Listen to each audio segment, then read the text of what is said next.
अस्सलाम वालेकुम नाजरीन, प्रोग्राम दूसरा रुख में खुशामदीद। मैं हूं आपका मेज़बान नादुर गुरामानी। नाजरीन, आज वफाकी काबीना की मंजूरी के बाद हुकूमत ने यह फैसला किया है कि लापता अफराद के मामले पर एक खुसूसी कमेटी जो है वो तश्कील दी जाएगी और इसी के साथ साथ जो अफराद 5 साल से लापता हैं उनके लवाहिकीन को 50 लाख रुपये भी दिए जाएंगे। आज वफाकी वज़ीर कानून आज़म नज़ीर तारड़ साहब ने जो अपना बयान जारी किया है, उस बयान में उन्होंने ये भी कहा है कि जो लापता अफराद के हवाले से जो मुजाहिरीन हैं या फिर जो उनके लवाहिकीन हैं उनसे मुज़ाकरात या बातचीत का जो सिलसिला है उस हवाले से भी कोशिशें की जा रही हैं। लापता अफराद के हवाले से जो एक मामला है वो एक संगीन मामला है और हमने देखा है कि माजी में भी इस मामले पर कई कमेटियां बनी, लेकिन ये मसला हल नहीं हो सका।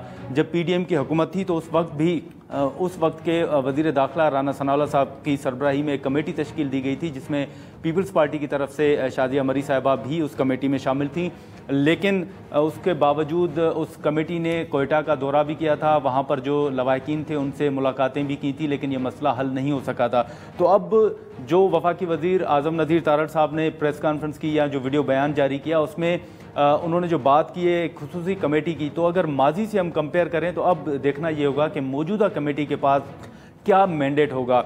लेकिन इसी के साथ साथ अगर हम मुल्क में जो सियासी इस्तेहकाम के हवाले से या सियासत के हवाले से जो डेवलपमेंट सामने आ रही हैं उसमें पाकिस्तान तहरीक इंसाफ के बदलते बयानात पर भी खासी जो तनकीद है वो की जा रही है और कहा जा रहा है कि अब तहरीक इंसाफ ने फ्लेक्सिबिलिटी शो करना शुरू कर दी है और कुछ जो सियासी मुखालफिन हैं वो ये भी कह रहे हैं कि PTI ने एक यू टर्न लिया है इस्टेब्लिशमेंट के हवाले से, जो माजी में वो बयानात देते रहे हैं। हाल ही में हमने देखा कि जो कौमी असम्बली की पार्लिमानी कमेटी अफेयर्स की कमेटी है, उस कमेटी ने आज़ाद अरकान से मुतल्लिक जो बिल था, इलेक्शन एक्ट में तरमीम का बिल जो बिलाल अज़हर कियानी साहब की तरफ से पेश किया गया था, उस बिल की मंजूरी दी थी। अब उस बिल के हवाले से भी ये चीज़ें सामने आ रही हैं कि अगर वो बिल कौमी असम्बली से मंजूर हो जाता है तो फिर शायद जो सुप्रीम कोर्ट का फैसला है उस पर अमल दरामद भी ना हो सके और तहरीक इंसाफ को जो मखसूस नशस्तें हैं वो भी ना मिल सकें। तो इस वक्त हुकूमत को वो बिल पेश करने की क्यों ज़रूरत पेश आई, या मुज़ाकरात के हवाले से जो माजी में दावतें दी जा रही थी, तो क्या अब भी हुकूमत चाहती है कि तहरीक इंसाफ से मुज़ाकरात हों, या सुप्रीम कोर्ट के फैसले के बाद अब हालात मुख्तलिफ हैं, जैसे हमने कमेटी में देखा कि हुकूमत ने एक बिल भी पेश किया। हम इसी पर बात करते हैं। सेनेटर कामरान मुर्तज़ा साथ मौजूद हैं, उनसे हम गुफ्तगू करेंगे। सर बहुत शुक्रिया कामरान मुर्तज़ा साहब, आपने वक्त निकाला। सर सबसे पहले तो ये बताइएगा कि हम जो पार्लिमान के अंदर बिल्स आए उन पर भी बहस करेंगे, जो मुख्तलिफ चीज़ें सामने आ रही हैं, जो बिल मंजूर हुए और जो हुकूमत की जानिब से जो मुख्तलिफ बयान आ रहे हैं उस पर भी बात करेंगे। लेकिन सबसे पहले आप ये बताइएगा कि इस वक्त क्या सूरत हाल देख रहे हैं कि जो बयानात आए उसमें आप कोई पेशरफ देख रहे हैं कि मामला जो हैं वो हल होते हुए नजर आए आपको? अगर तो आप मिसिंग पर्सनस के हवाले से बात कर रहे हैं तो मिसिंग पर्सनस के हवाले से जो है कि गवर्नमेंट का और बल्कि गवर्नमेंट्स का रवैया जो है ना वो गैर मुनासिब रहा है, जितनी भी पाकिस्तान की हुकूमतें आई हैं। लेकिन कामरान साहब, इसी के साथ साथ अब जो दीगर इशूज़ हैं सियासत के हवाले से, तो उसमें भी आपने देखा कि बीच में मुज़ाकरात की दावत दी गई PTI को, ये सारे मामला चल रहे थे। अब आप क्या देख रहे हैं? आपकी एक कमेटी भी बनी थी कि जिसकी सरबराह जो हैं वो आप ही हैं और उस हवाले से आपको ये मैंडेट दिया गया था कि इन मामलात को देखा जाए। तो आप क्या देख रहे हैं कि कोई मामलात आगे बढ़ते हुए आपको नजर आ रहे हैं और आपकी कमेटी ने कहां तक काम मुकम्मल कर लिया है? देखिए, मामला तो हमारे आगे बढ़ना शुरू हो गए थे। कमेटी फॉर्म उनकी तरफ से हुई थी, उसकी जवाब में हमने कमेटी फॉर्म की और बात आगे बढ़नी थी। तो मौलाना साहब उम्रे पे गए, शायद आज आ जाएंगे या कल तक आ जाएंगे। अभी तक उनकी वापसी आज या कल, जुम्मे की नमाज पढ़ने जा रहे थे। मीनवाइल जो है ना डेवलपमेंट हुई है। इसमें डेवलपमेंट्स ये हुई हैं कि PTI की तरफ से जो है एक नैरेटिव जो पहले भी था उनका किसी न किसी तरीके से, मगर वो बहुत ज़्यादा जो शिद्दत के साथ आया कि वो कहीं और पिंडी वालों से बात करना चाहते हैं। आपकी पिंडी वालों से बात अगर वो डायरेक्ट अगर वहाँ पे थ्रू होना चाहते हैं तो फिर हमारे साथ बात मुझे जो है ना वो कोई इस बात में कोई आगे समझ नहीं आ रही थी। तो मैं मौलाना की वापस आने का इंतज़ार कर रहा हूँ। मैं हुसैन अखवंदज़ादा से जो है वो राब्ते में यकीनन हूँ, मगर जब तक मौलाना खुद तशरीफ नहीं लाएंगे इस नई सूरत हाल में उनसे गाइडलाइन नहीं लूँगा, उसमें फिर आगे बढ़ना जो है मेरे लिए भी और कमेटी के लिए भी मुश्किल होगा। नहीं, लेकिन कामरान साहब, फिर आपको क्या यकीन दहानी करवाई गई थी कि मुज़ाकरात होंगे तो किससे होंगे, या जो आपसे बातचीत चल रही थी वो क्या थी? देखिए, कमेटी के साथ मिलना था। हमारी कमेटी फॉर्म हुई, हमने आपस में थोड़ा सा होमवर्क किया। आपस में हम 5 लोग हैं उस कमेटी के मेंबर्स, तो हमने आपस में होमवर्क कर लिया। जब हमने होमवर्क कर दिया तो फिर हमने उनको मैसेज किया कि जी कमेटी भी फॉर्म हो गई है, हमने होमवर्क भी कर दिया। उनका हुसैन साहब से मेरा राब्ता हुआ था, तो उनका कहना ये था कि आप जो है ना हमारी तरफ आ जाए। हमारा ख्याल ये था कि पहले वो आ जाए मौलाना साहब की तरफ, मौलाना साहब से मिल लें, फिर उनके बाद जो है ना हम उसमें आगे लेके चलें। मीनवाइल जो है ना वो ये डेवलपमेंट हो गई, ये जो पीटीआई ने फिर पिंडी से बात करना शुरू कर दी है, शुरू करने का इंदिया दिया। उसके बाद जो है ना फिर हम स्लो हो गए थोड़े से कि मौलाना साहब जब तक आ जाएं और हमको जो है वो प्रॉपर गाइडलाइन मौजूद हो, ताकि हमको पता हो कि हमने किस सम्त में आगे बढ़ना है। इस वक्त उनके अपने जो इत्तेहादी हैं, जो उनकी आइन के हवाले से, दस्तूर के हवाले से उन्होंने एक इत्तेहाद तश्कील दिया हुआ है। शायद मेरा ख्याल है कि वो भी, उनको भी शायद अभी तक एतमाद में नहीं लिया जो पिंडी के हवाले से। लेकिन कामरान साहब, अगर पाकिस्तान तहरीक इंसाफ एस्टेब्लिशमेंट के साथ मुज़ाकरात करती है तो फिर आपका इतिहाद ख़त्म हो जाएगा और आप पीटीआई के साथ खड़े नहीं होंगे, ये क्लियर है मामला? देखिए, हम तो इत्तेहाद में अभी तक आए नहीं है। इत्तेहाद में जो है वो भी शायद वो ऑन बोर्ड नहीं है उनके साथ। जो बाकी जमातें हैं पीटीआई के साथ, आरलेटी जो है उन्होंने, जिसको हेड कर रहे हैं महमूद खान अचकज़ई साहब, तो वो तो हम तो अभी आगे बढ़ना था, हम तो अपनी तलखियां कम कर रहे थे। तो वो तलखियां कम करते करते दरमियान में जो है वो स्टीयरिंग दूसरी तरफ हो गया।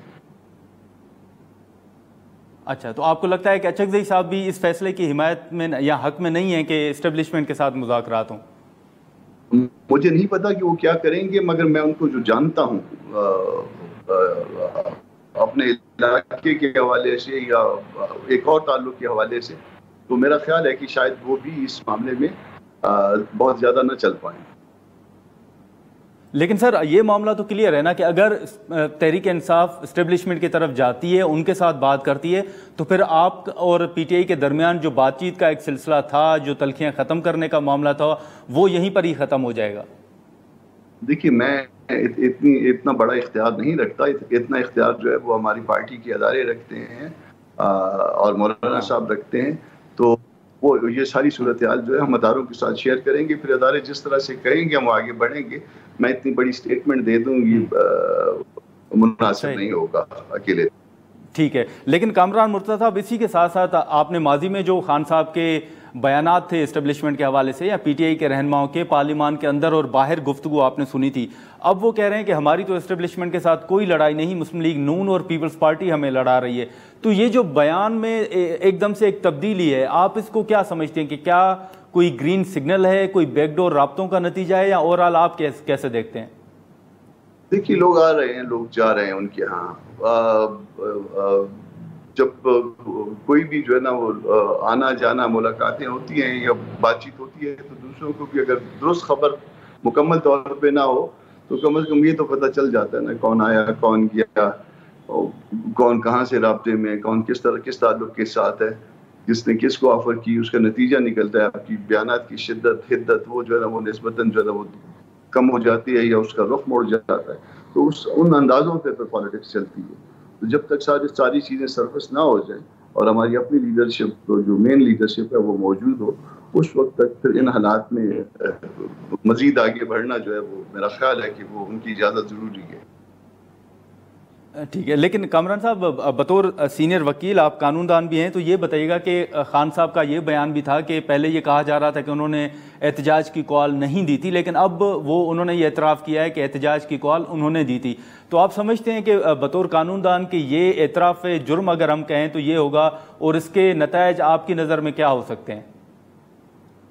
देखिए, ये जो इस तरह का बयान दिया गया है या बयान दिया जाता है कि मेरा ख्याल है दूसरी तरफ से भी कोई यकीन दहानियाँ करवाई जाती हैं। अब अदारों ने अपने अंदर भी एक लोगों को मुतमिन करना होता है, अपने जो यूनिफॉर्म लोग होते हैं उनको मुतमिन करना होता है। तो जहाँ तक वो माफ़ी तलाफ़ी की बात की जी, ये माफ़ी हो गई और उसके नतीजे में जो ना हम तलाफ़ी कर लेते हैं, तो ये मेरा ख्याल है उसके लिए शायद एक सफ़र का आगाज़ लगता है, बज़ाहिर अगर दरमियान में कोई लाइन ना कट गई तो। सर, दो मुख्तसर सवाल होंगे। एक तो ये भी खबरें आ रही हैं कि जो अचकज़ई साहब का एक इत्तेहाद है तहफ़्फ़ुज़ आईन पाकिस्तान, उससे शायद बाज़ जमातें जो है वो मुतमईन नज़र नहीं आ रही और पाकिस्तान तहरीक इंसाफ शायद कोई नया अपोजिशन का इत्तेहाद बना दे। आपको कोई सूरत हाल ऐसी नज़र आ रही है कि आने वाले दिनों में कोई ऐसी सूरत हाल पैदा हो? देखिए, सियासत में ये बातें होती रहती हैं। अभी तक हम भी तो किसी इत्तेहाद का हिस्सा नहीं थे। इवन हमें किसी ने पूछा भी नहीं था कोई इत्तेहाद बनते हुए। इसी तरह से और बहुत सी जमातें हाँ। हैं जो मैटर करती हैं। उनसे भी ना पूछा गया, ना उनको इत्तेहाद का हिस्सा बनाया गया। तो जब अगर किसी बड़े मकसद के लिए चले तो फिर बहुत सारे लोगों से कम उनकी राय ली जाती है। अब अगेन अगर कुछ एस्टेब्लिशमेंट के साथ जो है वो पीटीआई के मुज़ाकरात हैं और उसके नताइज निकलते हैं, तो इत्तेहाद जो है ना वो नई शक्लें लेगा या वो नए ठीक है, इत्तेहाद बने, ठीक है, वो किस तरह वक्त ठीक है। बताएगा। कामरान साहब, एक मुख्तसर सर ये सवाल ले लीजिए कि जो आज़ाद अराकीन के हवाले से पार्लियामेंट्री कमेटी ने एक बिल मंजूर किया है, ये बिल सुप्रीम कोर्ट के फैसले के बाद हमने देखा है कि पार्लियामेंट्री अफेयर्स कमेटी में पहले असेंबली में पेश हुआ और फिर कमेटी ने भी इसकी मंजूरी दी। आप समझते हैं कि ये बिल इस वक्त पेश करने की या मंजूर करने की ज़रूरत क्यों पेश आई, और ये बिल क्या जो तहरीक इंसाफ है उनकी मखसूस नशिस्तें रोकने के लिए ही पेश किया गया है? हाँ, यकीनन ये तहरीक इंसाफ की नशिस्तों को रोकने के लिए पेश किया गया है। सुप्रीम कोर्ट के फैसले को अनडू करने के लिए ही किया गया है। बज़ाहिर नज़र यही आता है। मैं खुद गो के सुप्रीम कोर्ट के फैसले से इत्तफाक नहीं करता, मगर ये भी नहीं मानता कि इस तरह से सुप्रीम कोर्ट के फैसले को अनडू किया जा सकता है। ये जो तरीका इख्तियार किया गया है वो कानून के मुताबिक नहीं है और अल्टीमेटली कहीं जाके खराब हो जाएगा। चलें, ठीक है। सेनेटर साहब, बहुत शुक्रिया सर, आपने वक्त निकाला। नाज़रीन, सेनेटर कामरान मुर्तज़ा साहब की गुफ्तगू आपने सुनी। हम यहाँ पर एक शॉर्ट ब्रेक लेंगे और ब्रेक के बाद मुस्लिम लीग नून के रहनुमा मोहसिन शाहनवाज रांझा साहब हमें ज्वाइन करेंगे।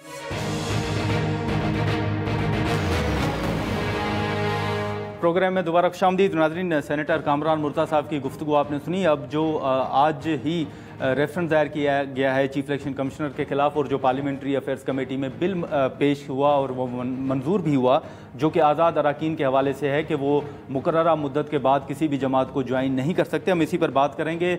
मुस्लिम लीग नून के सीनियर रहनुमा मोहसिन शाहनवाज रांझा साहब हमारे साथ मौजूद हैं। बहुत शुक्रिया मोहसिन साहब। सर, सबसे पहले तो ये बताइएगा कि आज जो तहरीक इंसाफ मुसलसल जो तनकीद कर रही थी इलेक्शन कमीशन के ऊपर और रेफरेंस की बात भी कर रही थी, आज उन्होंने चीफ इलेक्शन कमिश्नर के खिलाफ जो रेफरेंस है वो भी दायर कर दिया है। क्या सूरत हाल देख रहे हैं आप आने वाले दिनों में? देखिए, जहां तक चीफ इलेक्शन कमिश्नर के खिलाफ रेफरेंस का सवाल उठता है, तो रेफरेंस तो किसी का भी है, फ्री का जो मुतासरा फ्रीक होती है वो रेफरेंस तो फाइल कर सकती है। रेफरेंस का इख्तिताम कहाँ पर होगा, रेफरेंस के नताइज क्या निकलेंगे, असल तो सवाल वो होता है। रेफरेंस तो फाइल करना जो भी मुतासरीन है किसी भी कॉज ऑफ एक्शन जो उनके पास होता है वो कर सकते हैं। जहाँ तक इसका सवाल उठता है कि बाकी जो सियासी सूरत हाल है नशिस्तों के हवाले से या कानून साजी के हवाले से, कानून साजी पार्लियामान का बुनियादी हक है और पार्लियामान जो है वो अक्सरियत की बुनियाद रखने वाली जमात जो है या कोई एक रुकन जिसको अक्सरियत की राय और हमायत हासिल हो, वो कोई भी बिल ला सकता है और उसकी हमायत हासिल कर सकता है हाउस में उसको टेबल करके। तो इसकी भी कानून में गुंजाइश है। हाँ, उनको एतराज है, वो उसके ऊपर एतराज उठा रहे हैं, ये उनका आईनी और कानूनी हक है, उस पे कोई कुछ नहीं कह सकता। लेकिन जो सबसे अहम मामला है ना, जो इस वक्त हम समझ रहे हैं पाकिस्तान में जो इस वक्त सूरत हाल है, वो हम ये देख रहे हैं कि पाकिस्तान इस वक्त जो मौजूदा हुकूमत है वो टेक ऑफ कर रही है। वो टेक ऑफ कर रही है, उसको थोड़ा टाइम लगेगा, उसको टाइम चाहिए इकोनॉमी को भी बिल्डअप करने के लिए, उसको टाइम चाहिए स्टेबिलिटी को लाने के लिए, उसको टाइम चाहिए दोबारा से फॉरेन एक्सचेंज रिजर्व्स को भी बिल्डअप करने के लिए, पाकिस्तान का जो इंटरनेशनल जो ट्रस्ट डेफिसिट है इन्वेस्टर्स का उसको भी रिवाइव करने के लिए। नहीं, लेकिन मोहसिन साहब, बिल्कुल जो कानून साजी है वो पार्लियामान का हक भी है और वो पार्लियामेंट नो डाउट सुप्रीम भी है, ये सुप्रीम कोर्ट भी कहती रही है। लेकिन अब जो तनकीद हो रही है हुकूमत के ऊपर ये है कि ये सुप्रीम कोर्ट के फैसले के बाद ये बिल क्यों लाया गया है। और आप समझते हैं, जैसे अभी कामरान मुर्तज़ा साहब ये कह रहे थे कि ये बिल सुप्रीम कोर्ट का जो फैसला है उस फैसले को अंडू करने की कोशिश है, आप भी समझते हैं कि ये कानून साजी सुप्रीम कोर्ट के फैसले के खिलाफ है? देखें, जो भी कानून साजी होती है वो सुप्रीम कोर्ट के फैसले के खिलाफ अगर हो भी तो उसके ऊपर कोई कानून साजी के ऊपर कोई पाबंदी नहीं है। कानून साजी आप किसी चीज की भी कर सकते हैं, किसी इशू पे भी कर सकते हैं और कानून में कहीं नहीं लिखा हुआ कि सुप्रीम कोर्ट का जो फैसला हो उसके खिलाफ आप कानून साजी नहीं कर सकते। अगर आईनी और दस्तूरी हक है पार्लियामेंट के पास कानून साजी करने का, हाँ, अगर वो पार्लियामेंट की जो है लेटर एंड स्पिरिट उसके खिलाफ हो तो फिर यकीनी तौर पे उसके ऊपर कॉज ऑफ एक्शन भी बनता है। जमातें जो है वो अपना केस भी फाइल कर सकते हैं। जो है कानून साजी, उसके ऊपर मुमानियत कोई नहीं है सुप्रीम कोर्ट का फैसला। हाँ नहीं, लेकिन सर अभी सुप्रीम कोर्ट ने कहा कि आप पीटीआई को मखसूस नशिस्तें दे दें। आप कानून ला रहे हैं कि उस कानून के बाद पीटीआई को मखसूस नशिस्तें नहीं मिलेंगी, तो ये तो फिर सुप्रीम कोर्ट के फैसले के खिलाफ ही कानून साजी हुई ना। देखिए, सुप्रीम कोर्ट का फैसला जो है उसके खिलाफ अगर सुप्रीम कोर्ट या कुछ मुतासरीन समझते हैं कि वो सुप्रीम कोर्ट के खिलाफ है, तो अगर पार्लियामेंट में लॉ में गुंजाइश मौजूद है, देखिए ना, अब अगर 184(3) में हमारे पास रिवीजन का राइट नहीं है, हाँ। तो मेरे ख्याल से पार्लियामेंट का जो फोरम है वो फोरम है जहाँ से आप रिवीजन कर सकते हैं। अगर हम तो समझते हैं कि सुप्रीम कोर्ट के जो फैसले हैं उनके ऊपर भी जो है रिव्यू की बजाय रिवीजन का इख्तियार सुप्रीम कोर्ट के पास होना चाहिए और सुप्रीम कोर्ट के रूल पे इसकी गुंजाइश होनी चाहिए।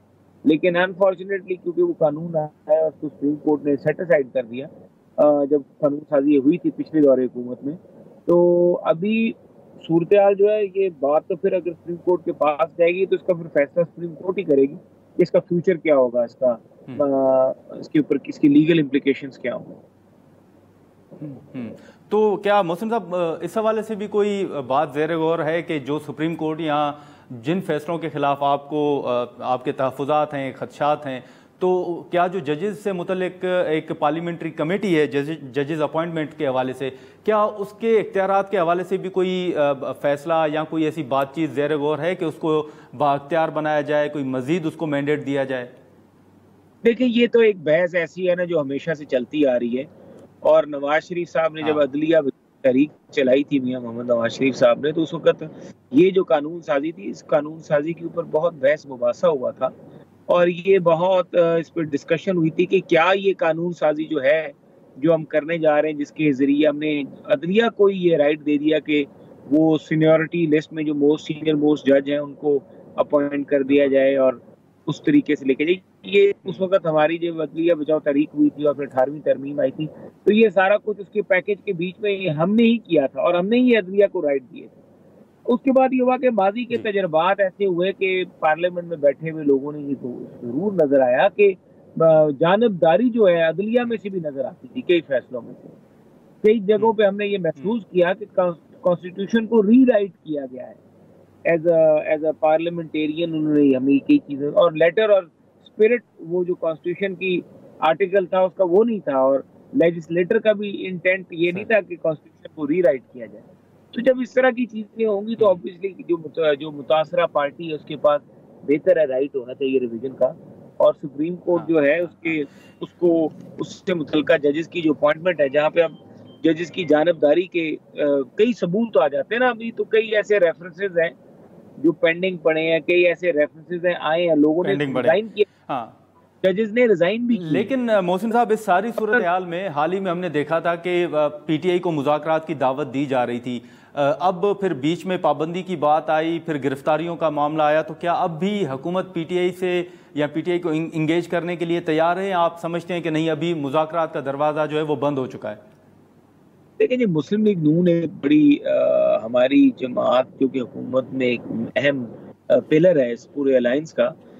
मुस्लिम लीग नून जो है वो हमेशा से मुखालफीन के लिए मुज़ाकरात के दरवाजे खुले रखती है और हमने हमेशा इनके लिए मुज़ाकरात के दरवाजे खोले।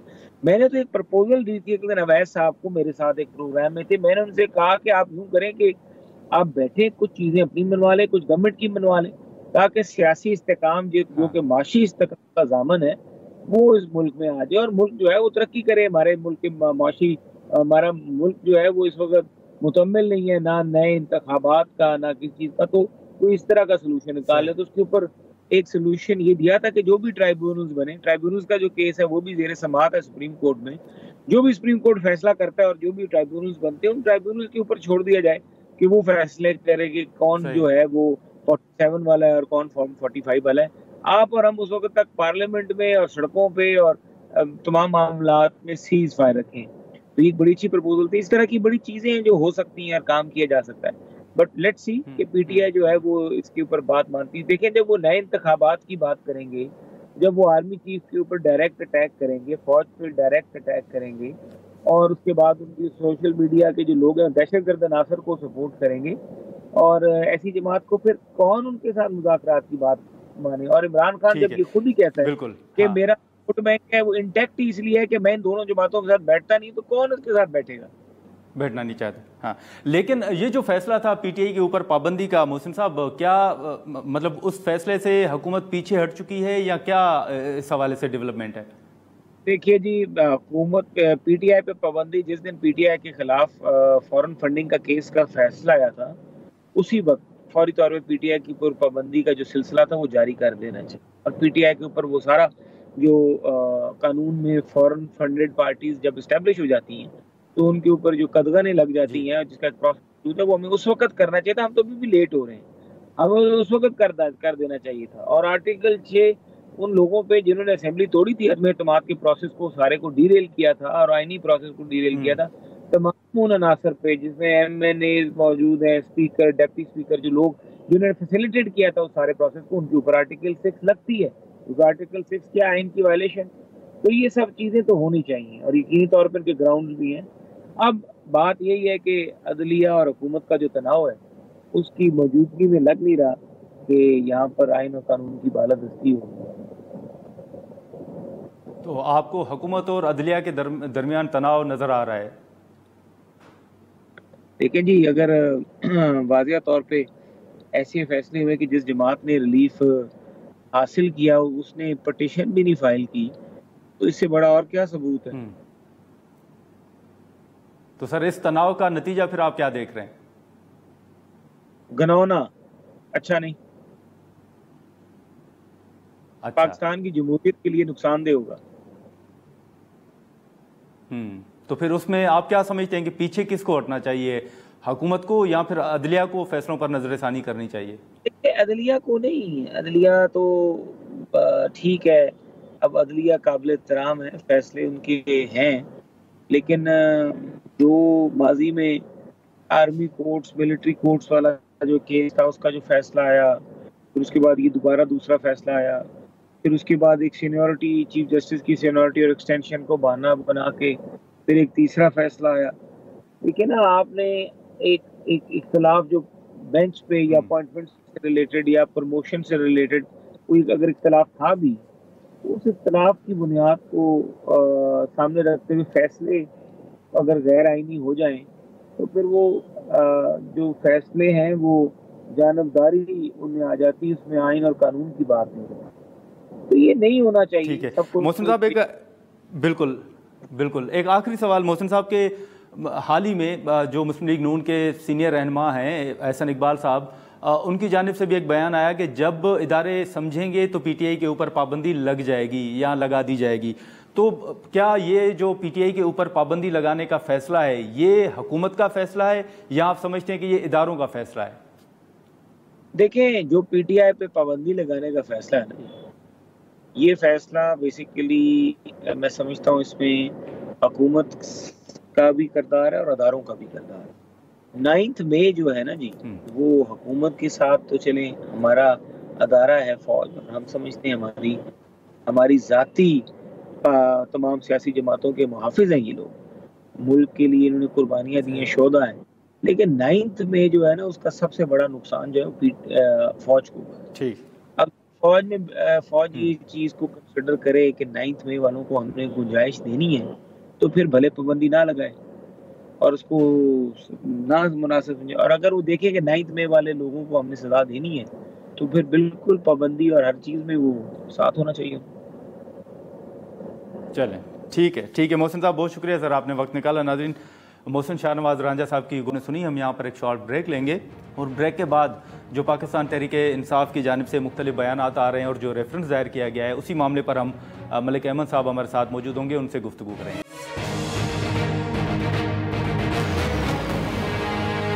प्रोग्राम में दोबारा खुशामदीद। नाज़रीन, सेनेटर कामरान मुर्तज़ा साहब और मोहसिन शाहनवाज रांझा साहब की गुफ्तगू आपने सुनी और जो कामरान मुर्तज़ा साहब ने गुफ्तगू की, ख़ास तौर पर पाकिस्तान तहरीक-ए-इंसाफ के साथ जो मुज़ाकरात की बात थी उस हवाले से भी उन्होंने जो तहफ़्फ़ुज़ात का इज़हार था अपना किया और अब ये JUIF समझती है कि मौलाना साहब जैसे ही वापस आएंगे तो उस हवाले से हिकमत अमली तैयार की जाएगी। इस वक्त पाकिस्तान तहरीक इंसाफ का मौक़िफ़ क्या है, जो मुख्तलिफ चीज़ें, जो कानून साजी, जो रेफरेंस दायर किया गया है, इसी मामले पर हम बात करेंगे। मलिक अहमद साहब PTI के सीनियर रहनुमा हमारे साथ मौजूद हैं। मलिक साहब बहुत शुक्रिया। सबसे पहले तो ये बताइएगा कि आपने रेफरेंस जो है वो चीफ इलेक्शन कमिश्नर के खिलाफ दायर किया है, उसमें क्या आप चाहते हैं, क्या उसमें प्ली आपकी क्या है, और इसके साथ साथ आप क्या समझते हैं कि उसका नतीजा क्या निकलेगा? जी बिस्मिल्लाहिर्रहमानिर्रहीम। जी बात सुने, नतीजा तो मैं आपको एक बात बताऊं कि अल्लाह को पता होता है, और नतीजे के बुनियाद पे अगर बंदे को नतीजा का पॉजिटिव का इंतजार हो तो कई काम बंदा कर ही नहीं सकता, पहली बात। दूसरी बात यह है कि हमारा एक स्टांस है, वो ये है कि इलेक्शन कमीशन की क्रेडिबिलिटी खत्म हो चुकी है। अगर आप देखें डिलिमिटेशन से लेके तो आज दिन तक, और इलेक्शन कमीशन को तो वैसे पूरे इलेक्शन कमीशन को अलॉन्ग विद देयर मेंबर्स उनको वैसे ही इस्तीफा दे देना चाहिए था जब सुप्रीम कोर्ट ने ये बात कही कि इलेक्शन कमीशन ने सुप्रीम कोर्ट के फैसले की तशरीह सही नहीं की। वैसे अखलाकी तौर पे तो इस इलेक्शन कमीशन के जितने मेंबरान हैं, चेयरमैन साहब हैं, तो उनको उसी दिन रिजाइन कर देना चाहिए था, क्योंकि उन्होंने पूरे एक पार्टी के स्टेक को दाव पे लगा दिया एक गलत उस फैसले की तशरीह करके। ये मैं नहीं कह रहा हूँ, ये सुप्रीम कोर्ट के वर्डिक्ट है इलेक्शन कमीशन के नहीं। लेकिन मलिक साहब फिर उसी इलेक्शन कमीशन के फैसले आप लोगों ने माने भी तो है ना? सर मैं अर्ज करता हूँ, हम तो 8 फरवरी का इलेक्शन जिस तरह लड़े हैं, हमने तो इलेक्शन, अब जमहूरी जमातें, सियासी जमातें, हमने जितने मुश्किल हालात में इलेक्शन लड़े, कोई जमात लड़ ही नहीं सकती। हमने तो इस तरह इलेक्शन लड़ा है कि हमारे प्रपोजर्स हमारे कैंडिडेट्स खुद 9 महीने हाइड रह के मैंने इलेक्शन लड़ा, मैं एक दिन भी हल्के में नहीं गया। तो हमने तो हमारे जो प्रपोजर्स हमारे जितने भी थे वो गिरफ्तार हुए, हमारे कैंडिडेट्स पे पर्चे किए गए, घर तोड़े गए। इवन इलेक्शन के दिन जो पोलिंग डे होती है उस दिन भी आप देख लें क्या हुआ, उसके बावजूद हम इलेक्शन लड़े। ये किया गया कि आप लोग इन्होंने हमें जो हमारी जो रिजर्व सीट्स हैं उनके बारे में इन्होंने किया ये कि इन्होंने हमारी रिजर्व सीट छीनी, हमने फिर लड़ा। हमारे जो हाउसेस थे वो नामुकम्मल थे, लेकिन हमने फिर इलेक्शन लड़े। हमारी सेनेट की 2 सीटें पंजाब में ज़ाया हुई। लेकिन मलिक साहब, अब आपने रिजर्व सीट्स की बात की तो अभी पार्लियामान के अंदर एक बिल भी पेश किया गया है जो कि कौमी असम्बली ने रेफर किया था पार्लियामेंट्री अफेयर्स कमेटी को, और उस कमेटी ने वो बिल मंजूर भी कर लिया है। अब वो बिल कौमी असम्बली में पेश होना है। वो बिल अगर मंजूर हो जाता है तो पाकिस्तान तहरीक इंसाफ को शायद मखसूस नशिस्तें ना मिलें, तो इस सूरत में फिर आपकी क्या स्ट्रेटजी होगी?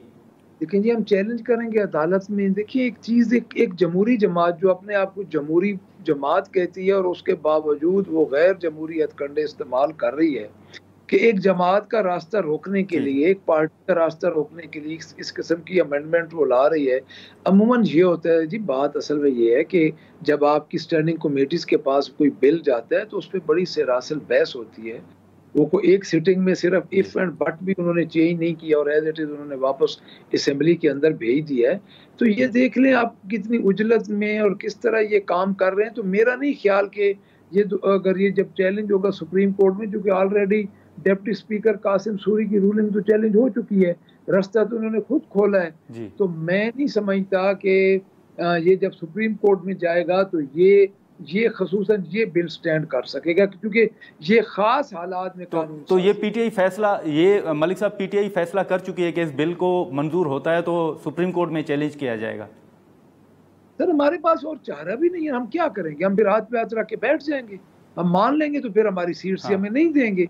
देखिए हम तो हालत जंग में हैं, हम तो लड़ाई कर रहे हैं, और वो लड़ाई 9 अप्रैल से जब रजीम चेंज हुआ है उस वक्त से हो रही है। तो हम तो उसी लड़ाई में सारा कुछ कर रहे हैं, हम लड़ाई में फिर रहे हैं।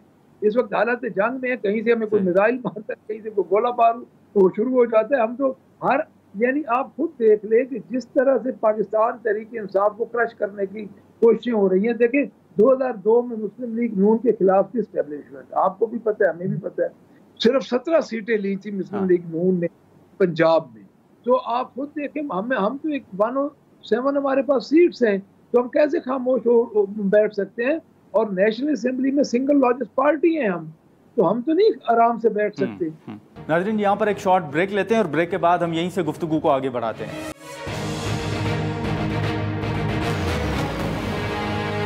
प्रोग्राम में दोबारा खुशामदीद। मलिक साहब, अब लेकिन आपके ऊपर ये भी तनकीद हो रही है ना कि पीटीआई के बयानात बड़े बदल रहे हैं। माजी में आप खुद इदारों के ऊपर तनकीद करते रहे, आपके मुखालफिन कह रहे हैं, और अब वो कह रहे हैं कि पीटीआई उल्टा हमारे ऊपर ये इल्ज़ाम आयद कर रही है कि हम पीटीआई को इदारों के साथ लड़वा रहे हैं।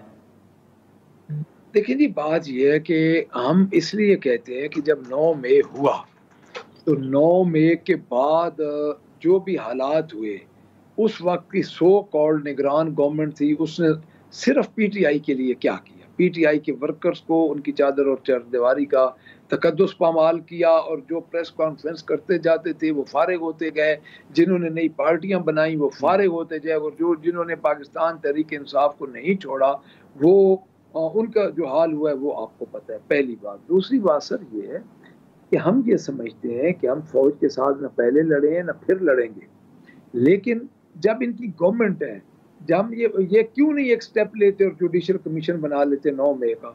हम ये तो नहीं कह रहे कि हमें ये खत्म कर दे हम कोई, लेकिन हम ये कहते हैं कि एक जुडिशल कमीशन बनाए, वहाँ पे हम चूंकि इफेक्टेड पार्टी हैं, तो हम इफेक्टिव पार्टी होने के ज़ाब्ते हमें एक जुडिशल कमीशन चाहिए। हमारे पास भी सबूत है, और जो सबूत इन्होंने खत्म किए हैं वो भी हमारे पास हैं। जो यहाँ से इन्होंने वीडियोस ऑडियो स्टोरी की हैं तो वो भी हमारे पास है। तो हमारे तो ये बड़ा सिंपल सा सीधा सा फार्मूला है। लेकिन फिर मलिक साहब, अब हाल ही में हमने देखा कि हुकूमत बार बार मुज़ाकरात की बात कर रही थी। पंजाब के अंदर या फिर वफाक के अंदर पाकिस्तान तहरीक इंसाफ के साथ क्या कोई राब्ता हुआ है हुकूमत का? और क्या अगर आपके बयानात में या फ्लेक्सिबिलिटी अगर आप शो कर भी रहे हैं तो क्या हुकूमत के साथ बैठना भी ये मुमकिन हो सकता है आने वाले दिनों में? देखिए जी, हुकूमत के साथ हमारा फिलहाल बैठना इसलिए मुमकिन नहीं हो सकता कि एक तो हमारा उन्होंने बजट चोरी किया, फॉर्म 47 की गवर्नमेंट है वो, पहली बात। दूसरी बात यह है कि जब तक हमें ये पता ना हो कि उनके पास अख्तियारात है, वो तो बेअख्तियार हुकूमत है हमारे नज़दीक, उनके पास कोई अख्तियार नहीं है। उसकी वजह ये, अगर अख्तियार है तो जुडिशल कमीशन बना दें, को अपने कॉल ऑफ फेल से हमें पता चले कि ये संजीदा है। पाकिस्तान तहरीक इंसाफ के साथ बात सिर्फ टीवी पे आके बात करने से तो कुछ नहीं होता ना जी, कुछ अपने अमली इक़दामात नहीं। लेकिन फिर मलिक साहब, ये हतमी फैसला है, ये पीटीआई का हतमी फैसला है कि मुज़ाकरात एस्टेब्लिशमेंट के साथ ही होंगे। मैं आपको ये अर्ज करूं कि ये हतमी फैसला इसलिए है कि एस्टेब्लिशमेंट के मुकाबले में इन्होंने हमें एक पार्टी बना के खड़ा कर दिया है। कभी भी कोई पार्टी इस तरह एस्टेब्लिशमेंट के सामने, किसने मलिक साहब? और उस वक्त की सो कॉल्ड जो गवर्नमेंट थी उसने, आप खुद देखें जो हमारा हाल हुआ है 9 मई के बाद सारा एपिसोड शुरू हुआ है ना जी, तो उसके बाद आप खुद देखें। नहीं, लेकिन मलिक साहब, ये मामला तो वाज़े है ना कि आप हुकूमत के साथ नहीं बैठेंगे, अब एस्टेब्लिशमेंट के साथ ही बैठेंगे। हम इसलिए एस्टेब्लिशमेंट के साथ बैठेंगे, हम इसलिए बैठेंगे कि हमें उनकी इन्होंने कटेरे में खड़ा किया है कि आपने डायरेक्ट एस्टेब्लिशमेंट के साथ जंग की है। अब देखिए, हमारे मौलाना फजल रहमान साहब की जमात के साथ मुज़ाकरात शुरू हो रहे हैं, वो पाया तकमील तक पहुंचते हैं, नहीं पहुंचते, तलखियां थी, तलखियां कम हुई हैं। हमारी जमात इस बात पे है कि हमारी पॉलिटिकल उनके साथ हम राइवल थे पॉलिटिकल, तो हमें आपस में बैठना चाहिए, तो बैठ रहे हैं, उसमें मुश्किल नहीं होती। लेकिन अगर हमें जमीयत उलमा इस्लाम ने या उसने ये किया होता कि हमारे ऊपर हमें जिस तरह उनकी निगरान गवर्नमेंट होती है, और मैं ये समझता हूँ कि निगरान गवर्नमेंट सो कॉल्ड गवर्नमेंट थी। हमारा मसला क्या है? हमारे खान साहब के आपने 3 मुतालबात सुने, उन्होंने यही बेसिक मुतालबा यही है कि हमारे झूठे मुकदमात का फैसला करें, हमारे वर्कर्स को रिहा करें, जुडिशल कमीशन बनाएं। हुकूमत से हमारा यही मुतालबा है। अगर जमीयत उलमा इस्लाम की हुकूमत होती तो हम उनसे भी यही पहले मुतालबा करते कि पहले आप संजीदा कदम उठाएं, लेकिन क्योंकि वो खुद इफेक्टी हैं और हम भी इफेक्टी हैं, तो एक सियासी हमारी तलखी थी, उस तलखी में कमी भी आई है। वो एक सियासी जमात है, हम भी एक सियासी जमात है, तो इंशाल्लाह हम बतदरीज आगे बढ़ रहे हैं। चलें ठीक है मलिक साहब, बहुत शुक्रिया सर, आपने वक्त निकाला। नाजरीन, मलिक अहमद साहब की सुनी दो अहम चीज़ें जो हैं, एक सेनेटर कामरान मुर्जा साहब ने कही कि पीटीआई और JUIF के दरमियान मुज़ाकरात चल रहे थे, लेकिन जब से पीटीआई ने इस्टेब्लिशमेंट के साथ मुज़ाकरात की बात की है या इंदिया दी है, उसके बाद JUIF को तहफ़्फ़ुज़ात हैं। मलिक अहमद साहब जो कि सीनियर रहनुमा है पीटीआई के, उन्होंने वाज़ेह तौर पर कहा है कि पीटीआई ये उसूली फ़ैसला कर चुकी है कि इस्टेब्लिशमेंट के साथ ही मुज़ाकरात होंगे। अब देखेंगे इसके बाद जो JUIF के खदशात हैं, क्या पीटीआई और JUIF साथ चल सकते हैं नहीं, और मौलाना साहब की वतन वापसी के बाद देखें कि क्या अहम फैसले जो हैं वो सामने आते हैं। आज के प्रोग्राम में इतना ही, इजाज़त दीजिए, अल्लाह हाफ़िज़।